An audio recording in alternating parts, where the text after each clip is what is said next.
Hi, I'm Dr. Jason J. Campbell, and I want to thank you for taking the time to watch my videos. I'm continuing my analysis of Homeland and national security affairs, and I spent quite a bit of time. I spent about 2.5 hours discussing the various aspects of contemporary intelligence architecture within the United States and the relationship to all the different pieces within that intelligence architecture. I'm going to switch the analysis in this next section, which is section 4, and what we're going to discuss is national security and strategy analysis. Right? Strategy analysis is an intimate and integral part of any homeland national security application. There has to be an overarching strategy, overarching goal, a method of approach to minimizing and reducing the threat that terrorist organizations play. So what we're going to do for the next few sections is analyze the various strategic approaches to minimizing this threat, and we'll look substantially in Martin Alperin's book. The book is I can't give it enough accolades. The book isn't the type of book that you read from cover to cover. The way that the book is orchestrated or set out rather. So the framework of the book is an incredible reference source. So in preparing for the lectures, what I was able to do is find the legal code and the policies, the various acts that were instituted to buttress this notion of strategic analysis, and then reference that information at the .gov pages and so on. So again, I am myself using this book in my own pedagogical, in my own education of students, and my students are using this book in Foundations of Homeland and Security class that I'm currently teaching. And I think, again, it's just important. I'm going to be reading some sections from this book in the analysis today. With that, I want to begin this section on national security and strategy analysis. So this is Homeland, this is national security, and national, I always get this wrong, national security, homeland security. Remember, I said in the first video that the President of the United States, Barack Obama, has said that national security, homeland security are interchangeable. And this is section 4. And we're going to be talking about strategies analysis.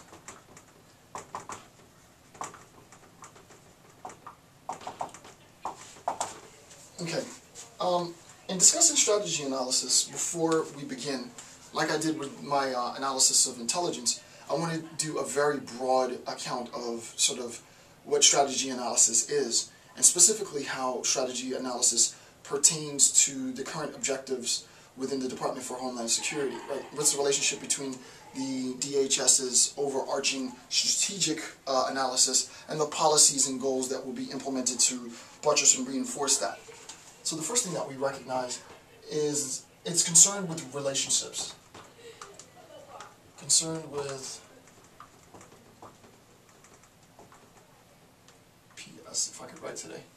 Concerned with relationships. We're looking at the relationships between individual policies, goals, and the overarching strategy, right? So the relationship between three things, right? Between policies, goals, and the strategy. Right? So the relationship between policies, goals, and the overarching strategy. And on the top of page 20, I've provided a diagram which I got from Richard Krugler's book, Policy Analysis in National Security Affairs, which I have over here. It's a very, very thick and heavy book, but I got the diagram from this very big book, Policy Analysis in National Security Affairs, New Methods for a New Era, and this is by Richard Krugler. He provided a beautiful, very simple, very easy to understand depiction, and that's what I have at the top of page 20. So that's not my image, I didn't create the image, that's Krugler's image. And basically what we see with respect to this strategic analysis, we're going to have the relationship between policies.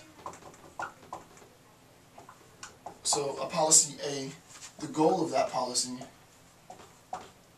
and then the relationship between that goal and the overarching strategy. right? So the relationship between the policy, the goal, and the overarching strategy. Since we're talking about a coordinated Homeland, specifically Department of Homeland Security, attempt to achieve this strategy, we recognize that these strategies are going to go from, you know, A, B, C, D, all the way down, right? So the policies, multiple policies, are going to satisfy multiple goals, and those multiple goals are going to address an overall strategy. And what we'll see by the end of this lecture is specifically what the strategy is, right? What is our contemporary approach as a nation to protecting the population, and not so much what is it that our government's going to do, because in our discussion of intelligence, my discussion of intelligence, we recognize that there's so much, the vast majority of the intelligence that goes on, be it geospatial, human intelligence, strategic intelligence, measurements and signatures intelligence, open source intelligence, all of that happens behind the scenes. What is it that we as a population of civilians can do to reinforce and assist in this strategy, right? Does the strategy negate civilian participation? And the answer is no. The overarching strategy for the Department of Homeland Security does include civilian participation. Much of this I'm going to discuss today. So there is something that we all can do as civilians in making ourselves more prepared, and you'll see how important the word preparation is in this overall strategic approach in a second. So the first thing is we need to recognize the relationship between the policy goals and the strategies that are employed. The second is we have to recognize that when we're talking about strategic analysis, it's a proactive analysis, right? It's not a reactive analysis. We don't make strategic analyses after incidents have occurred, right? We make strategic analyses in preparation for possible threats, right? So it's a forward-looking, it's a goal-directed analysis.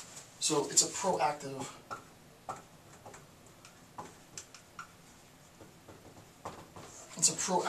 analysis, right? Attempts to quote, and this comes from page 61 of Kugler's text. Proactive analysis attempts to, quote, seize the initiative and mold future situations in favorable ways. Mold future situations, right? We want to seize the initiative and mold future actions, right? So this is forward-looking. This is a forward-looking approach, right? We are implementing strategies now in preparation for the inevitability of terrorist attacks, terrorist disasters, so on.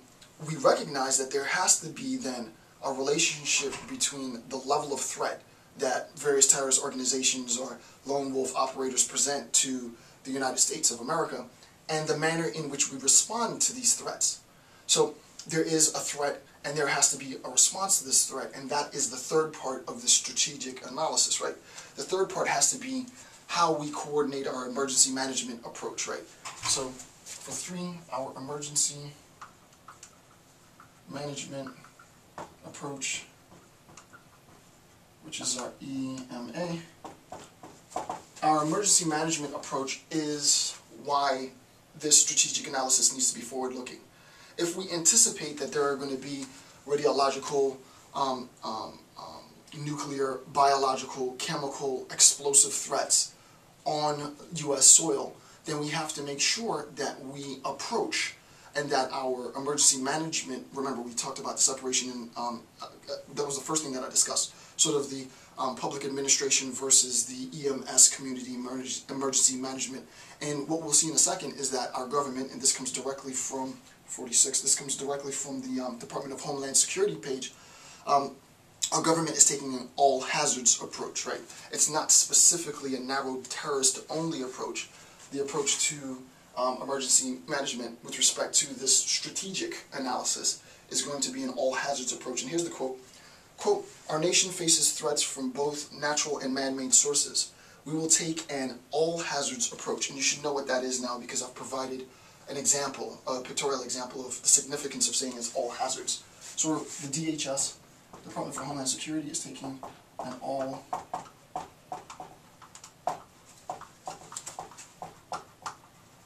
The Department for Homeland Security is taking an all-hazards